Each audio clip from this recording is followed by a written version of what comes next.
Assalamualaikum warahmatullahi wabarakatuh.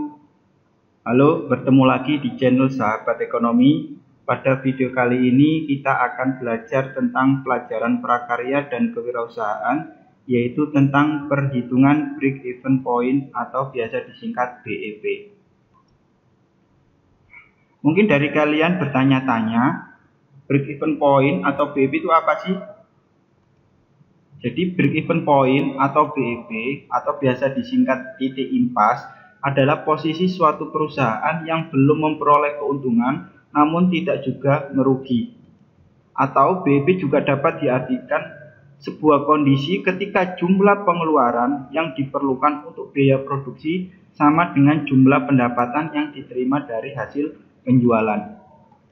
Jadi kalau kita lihat dari ilustrasi gambar ini, ketika dikatakan break-even point ketika keuntungan sama dengan kerugian, jadi tidak untung juga tidak rugi. Jadi BEP itu biasa digunakan untuk analisis dalam memulai sebuah usaha karena dapat digunakan untuk menilai usaha yang akan kita jalankan tersebut layak atau tidak. Selanjutnya yaitu adalah manfaat perhitungan break-even point atau BEP. Yang pertama yaitu manfaatnya sebagai alat perencanaan untuk menghasilkan laba, karena dengan BEP atau break-even point kita itu bisa merencanakan kita itu mau laba berapa dan pada produksi berapa. Selanjutnya yaitu adalah manfaatnya mengganti sistem laporan tebal dengan grafik yang mudah dibaca dan dimengerti. Biasanya kan kita tahu sebuah laporan itu kan biasanya tebal dan kadang bagi orang awam itu susah untuk memahaminya. Dengan break-even point atau BEP itu akan mudah dibaca dan dimengerti. Selanjutnya yaitu adalah memberikan informasi mengenai berbagai tingkat volume penjualan. Jadi itu adalah manfaat dari perhitungan break-even point. Selanjutnya yaitu adalah komponen perhitungan break-even point. Yang pertama ada istilahnya biaya tetap atau fixed cost. Biaya tetap atau fixed cost merupakan biaya yang nilainya tidak berubah meski ada perubahan operasional bisnis. Perubahan yang dimaksud adalah ada atau tidaknya aktivitas operasional perusahaan untuk memproduksi barang pada periode tertentu, misalnya biaya tenaga kerja, biaya sewa, atau biaya penyusunan peralatan. Jadi biaya tetap ini meskipun baik perusahaan itu mau produksi atau maupun tidak produksi, perusahaan itu tetap akan mengeluarkan biaya tetap. Jadi tidak ada pengaruhnya berkaitan dengan aktivitas operasional produksi. Nah, contohnya misalkan tenaga kerja, biaya sewa, atau biaya penyusunan peralatan tadi. Selanjutnya komponennya ada istilahnya biaya variabel atau variable cost. Berbeda dengan biaya tetap, biaya variabel nilainya berubah-ubah sesuai dengan kapasitas produksi. Biaya variabel bisa saja meningkat atau menurun sesuai dengan permintaan. Misalnya biaya bahan baku, biaya transportasi, atau biaya lainnya berkaitan langsung dengan kapasitas produksi. Jadi biaya variabel ini berkaitan dengan bahan baku. Jadi ketika sebuah perusahaan itu ingin meningkatkan produksinya, otomatis bahan bakunya juga akan meningkat. Nah, biaya bahan bakunya berarti akan meningkat. Tapi kalau seandainya produksinya ingin menurun, berarti bahan bakunya juga turun. Nah, biaya bahan bakunya juga akan turun.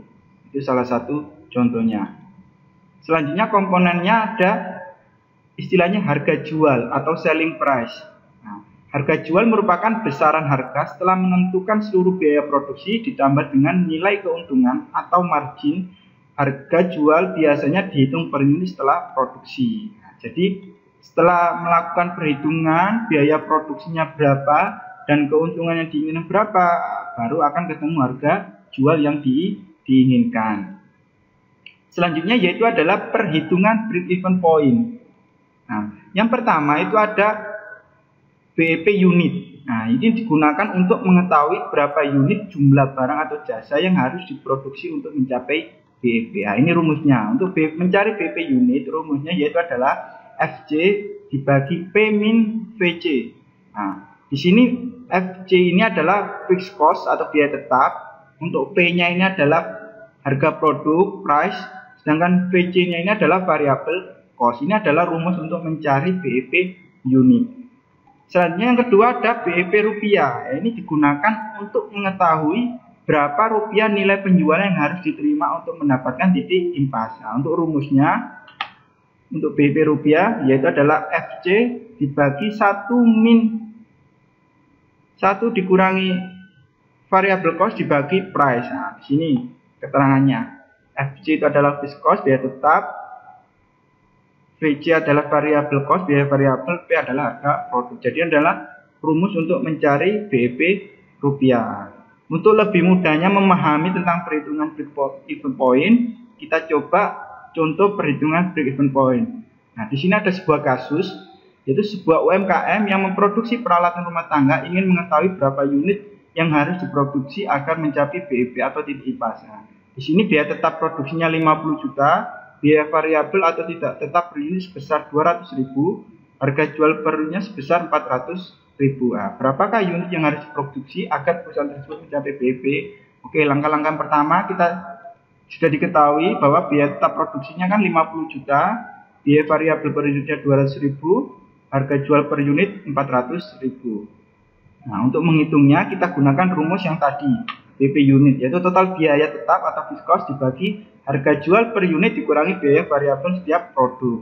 Jadi 50 juta dibagi 400.000 dikurangi 200.000. Nah, ketemu 50 juta dibagi 200.000, ketemunya adalah 250 unit. Artinya apa? Jadi UMKM tersebut harus memproduksi peralatan rumah tangga sebanyak 250 unit untuk mencapai break-even point atau BEP. Jadi ketika UMKM tersebut produksinya tidak mencapai 250 unit, berarti UMKM tersebut masih mengalami kerugian. Nah, kalau seandainya UMKM tersebut mampu memproduksi di atas 250 unit, baru memperoleh keuntungan. Jadi 250 unit ini adalah produksi yang harus dicapai agar mengalami BEP.